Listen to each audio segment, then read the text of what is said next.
तुम्ही बोलणार आहे का? तुम्ही सर ससून हॉस्पिटल मधून आता वेगवेगळे खुलासे जे आहेत ते बाहेर येत आहेत. ब्लड सॅम्पल बदलण्यापासून ते डीनची बदली करण्यापर्यंत आता हे प्रकरण सगळं आलेलं आहे. काय सांगायचं याच्यामध्ये ह्या करवीर नगरीमध्ये माता अंबाबाईचं दर्शन घेतलं आहे आणि कोल्हापूरमध्ये आल्यानंतर आपल्या सर्वांना मी भेटतो. तुम्हाला प्रथम सगळ्यांना नमस्कार करतो. आणि पुणे शहर आता मुंबईच्या घरोघर पुणे शहराची व्याप्ती मोठी होती आणि पुणे शहर विद्येचं माहेरघर आहे आणि या विद्येच्या माहेरघरामध्ये अनेक मुलं मुली शिक्षणासाठी पुण्यात येत आहेत, अनेक तरुण व्यवसायासाठी येत आहेत आणि मग ह्या सगळ्या पुणे महाराष्ट्रातील आणि महाराष्ट्राच्या बाहेर सर्व विद्यार्थी आणि नोकर वर्ग पुण्यामध्ये राहतो आहे आज. मग कोल्हापूर असेल, सातारा असेल, कोल्हापूर, सोलापूर, बीड सगळ्याच परिसरातली मुलं शिकायला येतात, नोकरीसाठी येतात. पण पुन्हा आपल्याला माहिती आहे की छत्रपती शिवाजी महाराजांच्या पदस्पर्शाने पावन झालेल्या पुण्यनगरीत आणि छत्रपती आणि जिजामाता यांनी सोन्याचं नांगर फिरू तिकडं चालून पुण्याची सुरुवात केली आणि त्याला वैभवशाली इतिहास आहे. आणि ह्या इतिहासामध्ये देशाच्या अनेक देशाला दिशादर्शक असे मान्यवर पुण्यामध्ये जन्म घेतला आहे, वावर झालेला आहे आणि याच्यामध्ये पुण्याच्या इतिहासाला काळिंबा फासण्याच्या घटना काही काळामध्ये होत आहेत.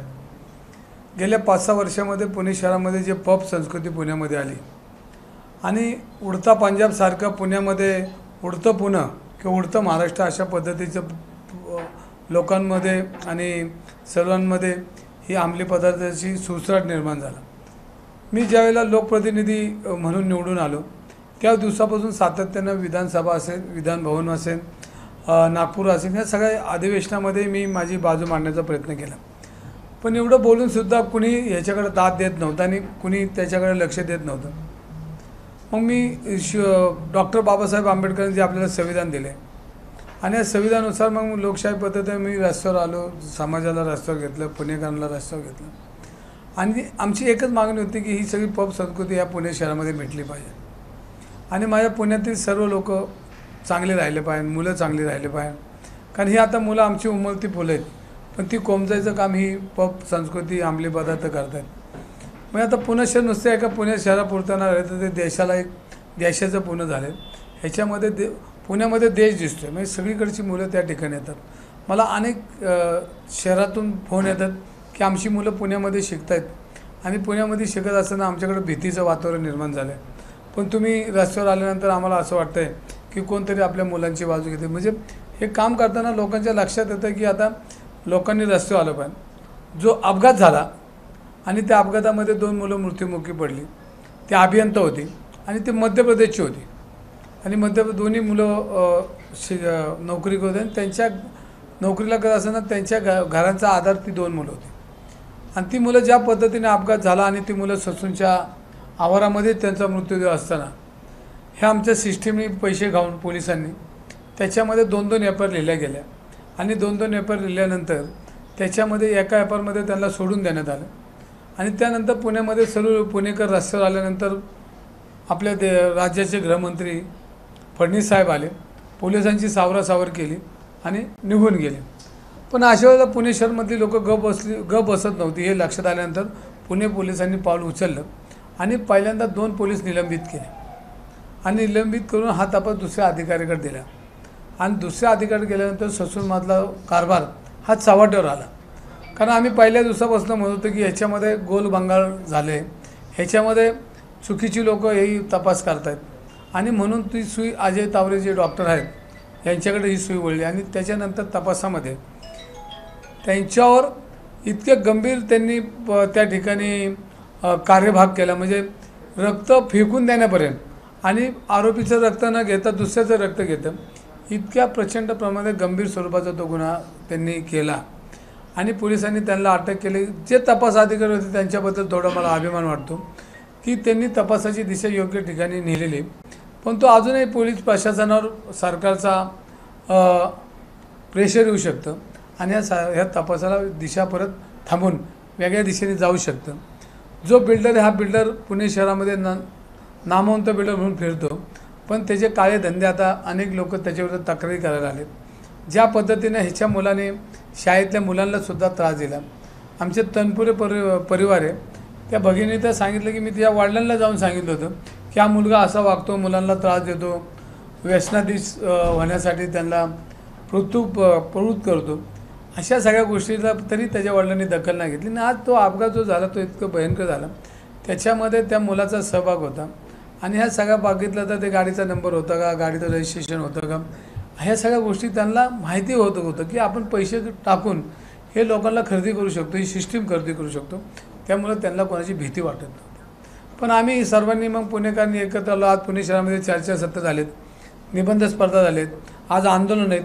आणि हा सगळा भाग बघता आमचं पुणे शहर चांगलं राहिलं पाहिजे, आमचा महाराष्ट्र चांगलं राहिलं पाहिजे, ह्या सगळ्याच्या दृष्टीने आम्ही पाऊल उचललं. आणि अधिकाऱ्यांकडे आम्ही ज्यावेळेला तपास करायला गेलो तर जे पब आहेत ते पब बेकायदेशीर होते. आणि पब राजपूत नावाचे राज्य महसूल विभागाचे जे अधिकारी होते, ह्यांना करोडोचा हप्ता त्या ठिकाणी मिळतो आहे हे लक्षात आल्यानंतर आम्ही कागदपत्र असेल त्यांच्याकडे पोहोचलो.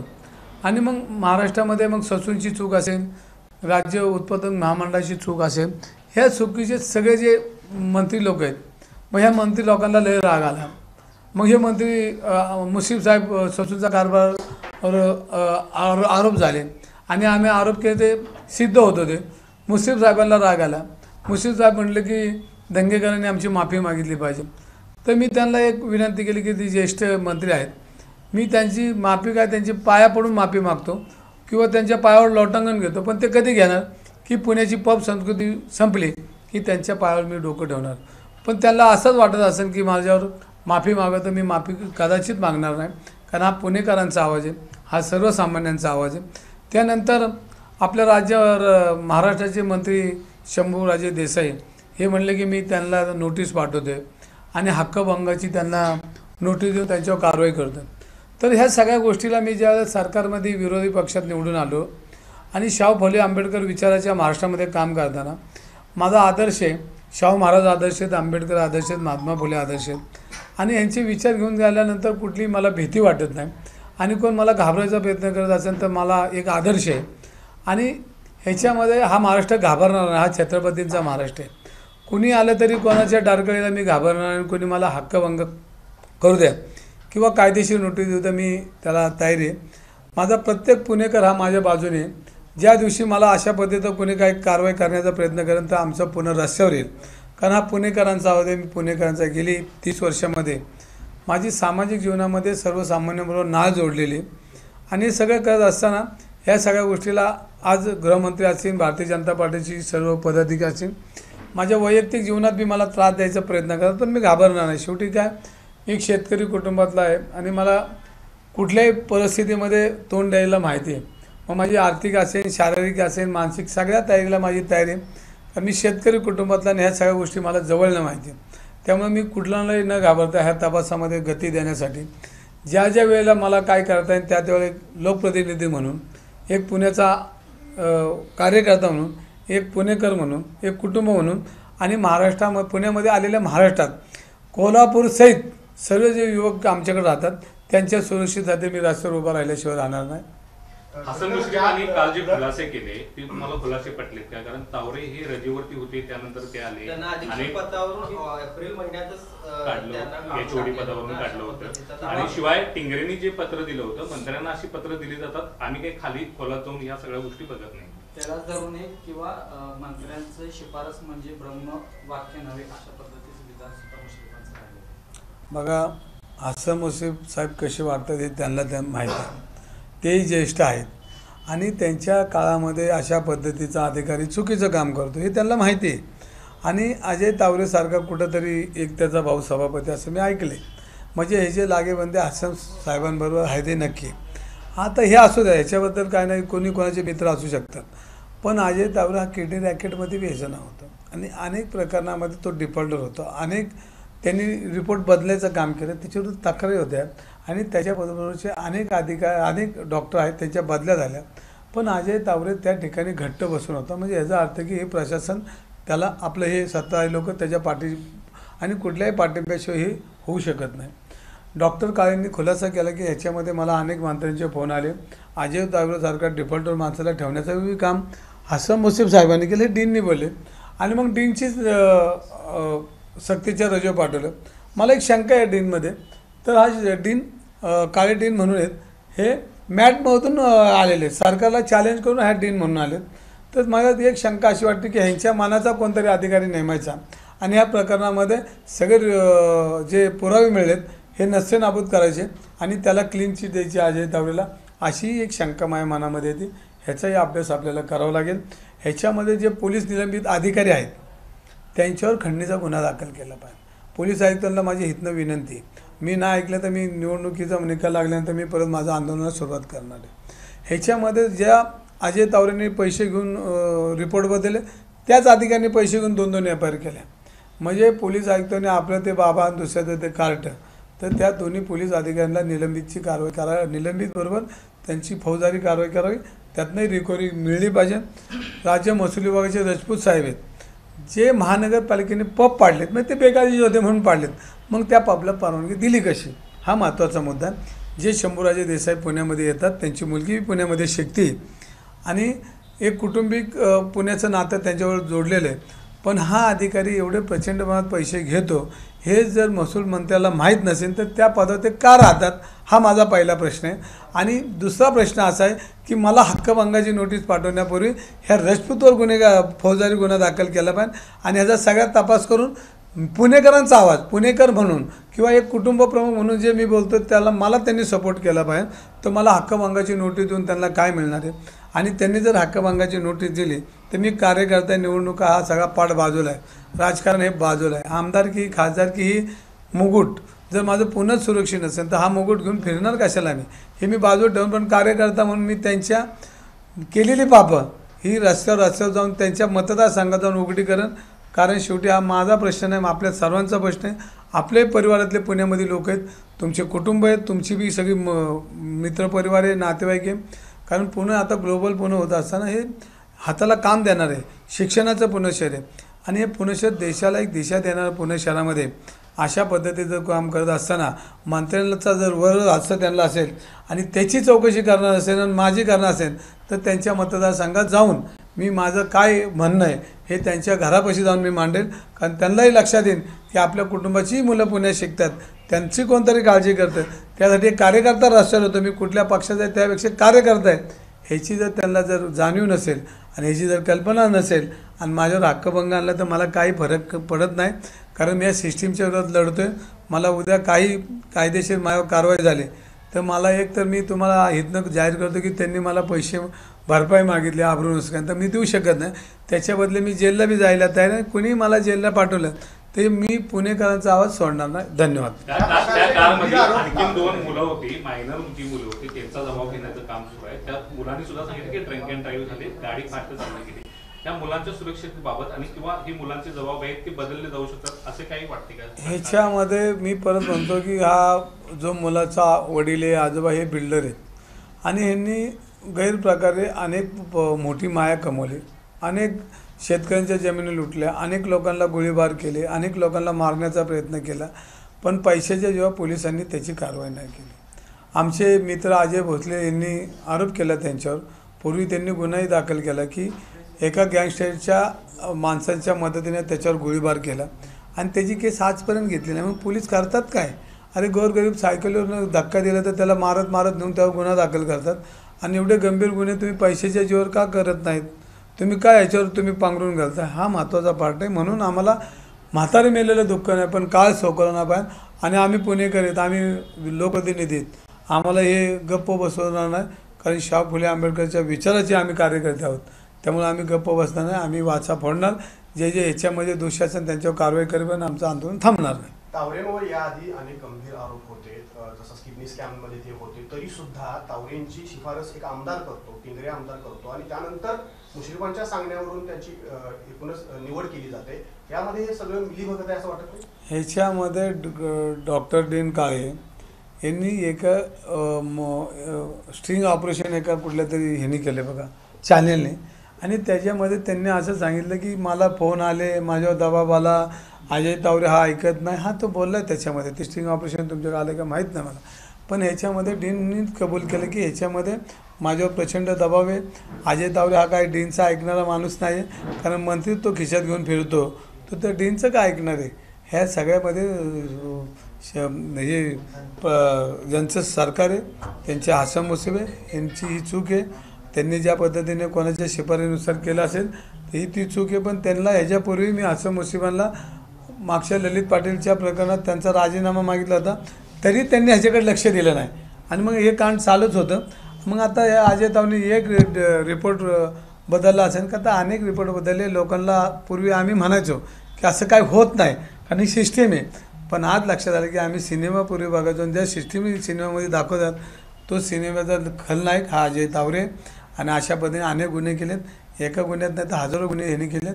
ह्याची सखोल चौकशी झाली पाहिजे आणि मी तर एक कार्यकर्ता म्हणून ह्याला चौकात आणून फाशी दिली पाहिजे. एवढा गंभीर त्यांनी या प्रकारे याच्यामध्ये अनेक केलेत आणि पुणेकरांचं रक्त पिऊन ही लोक मोठी होत आहेत, हे पुणेकरांचं दुर्दैव आहे.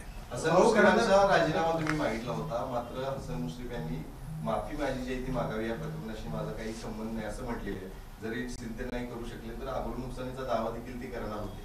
दंगेकर आता कोल्हापुरात येऊन त्यांची माफी मागणार काही देखील आता एकंदरीत सगळ्यांच्या नजरा होत्या. दंगेकर या सगळ्या प्रकरणावरती हसन मुश्रीफांना आता कोल्हापुरात येऊन काय सांगा. बघा, मी माफी मागणारा कार्यकर्ता नाही. माझ्याकडे बघा तुम्ही सगळे, मी काय घाबरणारा नाही. माफी माझ्या डिक्शनरीत नाही, कारण मी चुकत नाही. आणि मी चुकत असेल तर त्यांनी चर्चासत्र घालून मला तिथं सांगा की दंगेकर चुकले, मी त्यांचे पाय धरेल.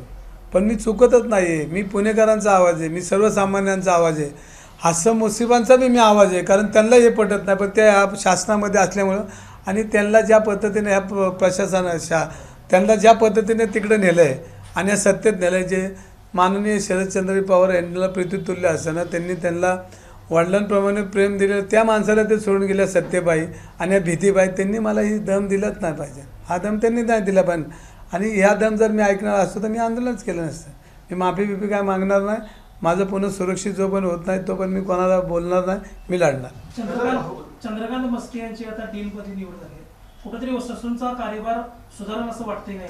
बघा, याच्यामध्ये ही सगळी सिस्टीमच खराब झाली. जोपर्यंत यांचा अंकुश जोपर्यंत एखाद्या डीनला त्याच्या मनासारखं काम करताना जर त्याला अधिकार नाही दिले आणि ह्यांनी जर ह्यांच्याच पद्धतीची लोकं त्या ठिकाणी आणली तर कुणी या सिस्टीमला बदल करू शकत नाही. आणि हे बदल करण्याचं काम पुणेकर आणि महाराष्ट्राची जनताच करू शकते. आता आम्हाला रस्त्यावर यावं लागेल आणि रस्त्यावरून मंत्र्यांना आडून जाब विचारला पाहिजे. आणि जो पण जनता रस्त्यावर उतरत नाही तो पण हे सत्ताधारी गप बसणार नाही.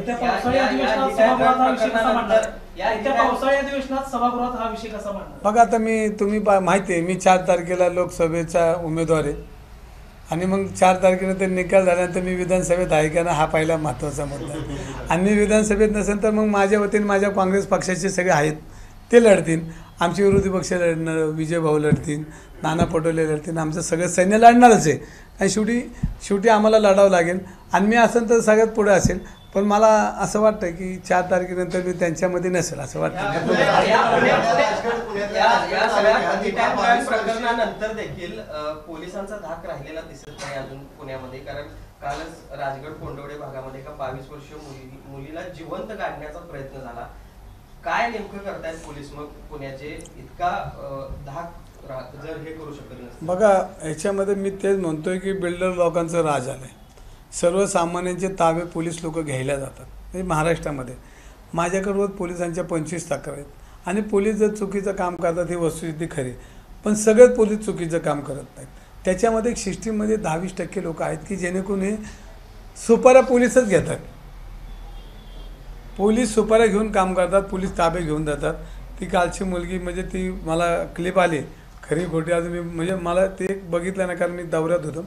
पण जर अशी पद्धत असेल, एखादी मुलगी बिचारी ह्या आज अहिल्यादेवी देवींची पुण्यतिथी आणि ह्या महाराष्ट्रात जिजाऊंचा महाराष्ट्र आहे आणि एका मुलीची अशी प्रकारे ती ओरडती, किंचळती, माझं घर वाचवा, माझी जमीन वाचवा आणि पोलीस त्या ठिकाणी बघायची भूमिका घेतात. हे महाराष्ट्राचं दुर्दैव आहे. आणि या दुर्दैवामध्ये जर असं होत असेल तर पोलिसांनी काय काम केलं पाहिजे हे गृहमंत्र्यांनी ठरवलं पाहिजे. एक आमची मुलगी रडती, म्हणजे ती म्हणते मला गाडून टाका. हे सगळं बघितल्यानंतर पोटामध्ये कालवा होती. अनेक लोकांना आज बोलू शकतात पण पोलिसांचं एवढं प्रेशर आहे, बोललं की उद्या गुन्हे होतील, जेलला जावं लागतं. पण या दुर्दैवी महाराष्ट्र, या महाराष्ट्रात जिजाऊंचा महाराष्ट्र, अहिल्यादेवींचा महाराष्ट्र, ह्या महाराष्ट्रामध्ये अशी परिस्थिती चुकीचं आहे. महाराष्ट्रातल्या शासकीय रुग्णालयाला भ्रष्टाचाराची कीड लागली आहे. कोल्हापुरातले CPR मध्ये सुद्धा औषध घोटाळा झालेला होता, त्या संदर्भात अहो हे मंत्री आता आमच्याकडे पुणे महानगरपालिकेमध्ये भगवान पवार नावाचा एक आरोग्य अधिकारी होता आणि त्याला त्या खात्याचे मंत्री तानाजी सावंतांनी आणल्यानंतर त्यांनी त्यांच्याकडे शिफारस बी केली नव्हती की मला ह्या पदावर तुम्ही आणा. तानाजी सावंतांनी त्या ठिकाणी आणल्यानंतर त्यांना बोलून घेतलं, त्यांच्या पुत्राने बोलून घेतलं आणि महिन्याला 1 कोटी रुपये आम्हाला मिळले पाहिजे, आम्ही तुम्हाला या ठिकाणी आणले आणि काही टेंडर काढणार आहेत तर ते टेंडर तुम्ही आमच्या ठेकेदारांना द्यायचे आणि महिन्याला 5 कोटी रुपये मला कसे मिळतील ह्याच्यासाठी तुला मी आणला आहे असं वक्तव्य केलं. वरच्यावर त्याला बोलवलं आणि बोलवल्यानंतर त्याला दमदाटी केली आणि चुकीच्या पद्धतीने त्याला सक्तीच्या रजेवर बसवलं. हा कुठला न्याय आहे? कुठली ही प्रशासन आहे? कुठलं शासन आहे? अहो ज्या माणसाला तुम्ही पैसे मागता नाही देते एका दिवसात तुम्ही कुठली पद्धत आहे? कुठलं संविधान आहे? कुठली लोकशाही राहिली?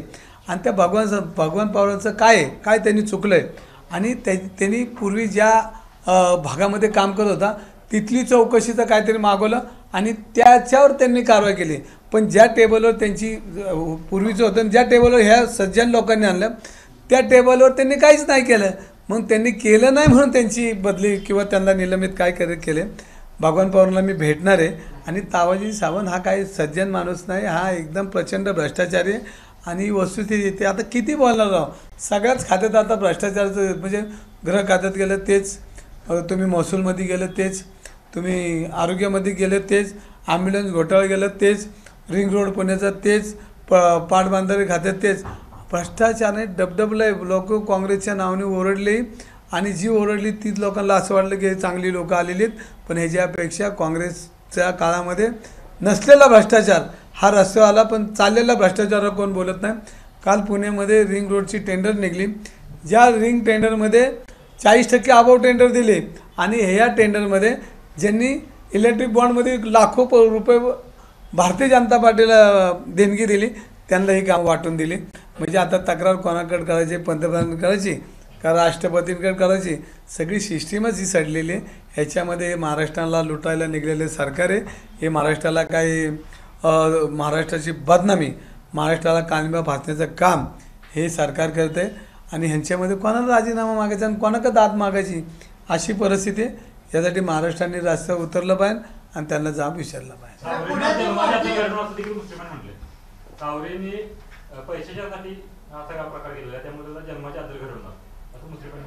कोण? अहो तावरेंना जन्माचे आधार घडवायला आत्ता त्याला फास्ट ट्रॅकमध्ये ह्या सगळं प्रकरण फास्ट ट्रॅकमध्ये नेलं पाहिजे. पहिले त्यांच्याकडे जर खरं अर्थाने ताकद असेल तर हा फास्ट ट्रॅकमध्ये न्यायचा आणि ह्याच्यामध्ये दोषी आहेत त्यांच्यावर कडक कारवाई करायची आणि ह्याच्यामध्ये निलंबित पोलिसांना बी जेलला पाठवलं पाहिजे आणि तो राजपूत नावाचा त्याला अटक करून त्याची चौकशी केली पाहिजे. कारण जे पब बेकायदेशीर होते त्याचं परवानगी दिली. जर बेकायदेशीर असते तर महानगरपालिकेने पाडले नसते आणि महानगरने पाडले तर बेकायदेशीर आहे आणि बेकायदेशीरला ह्याने सपोर्ट केला. ह्याच्यामुळे ह्याच्यावर फौजदारी गुन्हा दाखल केला पाहिजे. साहेब पुण्यातील वाढती लोकसंख्या आणि ह्या जो काही भ्रष्ट कारभार चालू आहे याला कंटाळून पुण्यातील अनेक IT कंपनी जे आहेत ते बाहेर चाललेले आहेत. 20 ते 25 IT कंपन्या महाराष्ट्र सोडून गेल्याची माहिती समोर येत आहे. ह्याच्यामध्ये 37 कंपन्या बाहेर गेल्या आहेत आणि त्याचं पहिलं ट्विट मी केलं आहे, तुम्ही बघितलं असेल. तर ह्याच्या अध्यक्ष जे आहेत म्हणजे ह्याचं जे बघणारे आहेत त्यांचा मला रिपोर्ट आला होता आणि त्या 37 कंपनीची नावं मी आज उद्या किंवा रात्रीपर्यंत देईल. तर हे सगळं करत असताना पुण्यामध्ये आज भीतीचं वातावरण आहे. पहिला एक मुद्दा आहे की या कंपन्या गुजरातला गेल्यात का, ही पहिल्यांदा भीती. पुण्यात महाराष्ट्रातल्या कंपन्या गुजरातला जातात का, मग ह्याच्यासाठी सगळं चाललं आहे का? ज्यांची महाराष्ट्रामध्ये देशामध्ये 10 वर्ष सत्ता आहे त्यांनी मग पुण्यासाठी काय केलं? तर आमच्या पुण्याला काय दिलं तर ट्रॉफिक दिली, आमच्या पुण्याला काय दिलं तर पब दिला, आमच्या पुण्याला काय दिलं तर गुन्हेगारी दिली, आमच्या पुण्याला काय दिले? आमचं पुणे वैभवशाली पुणे देशाच्या इतिहासामध्ये अग्रक्रमांक असणाऱ्या पुण्याचा आजची परिस्थिती काही चांगली नाही आहे. ह्याला सर्वस्वी जबाबदार केंद्रापासून राज्यापर्यंत महानगरपालिकेपर्यंत सगळी तिजोरी लुटायचंच काम करतायत. तुम्ही बघा आमच्या महानगरपालिकेत बी टेंडर प्रक्रिया बेकायदेशीर, रिंग रोडची बेकायदेशीर, पाटबंधाऱ्याची बेकायदेशीर, वाहतूक याच्यामध्ये जी यंत्रणा रन करायची ती. आमची मेट्रो बी ही इतक्या स्लोमध्ये चालली की त्या मेट्रोची अजून जाळी निर्माण नाही झाली. चौकात मोदी येऊन त्याचं उद्घाटन करतायत. म्हणजे चाललं आहे काय? आणि हे चालत असताना ह्या ज्या कंपन्या ट्रॉफिक किंवा ह्या सगळ्या गर्दीचा आणि रोज कोयता गँग आणि रोज लोकांना दहशत ही थांबण्यासाठी पोलिसांची पावलं उचललीच जात नाही. ह्याच्यामध्ये पहिल्यांदा बेकायदेशीर धंदे करणारे लोकांना खुर्च्या द्यायची जर पोलीस थांबले नाही तर ही परिस्थिती बदलणार. एबीपी माझा, उघडा डोळे बघा नीट.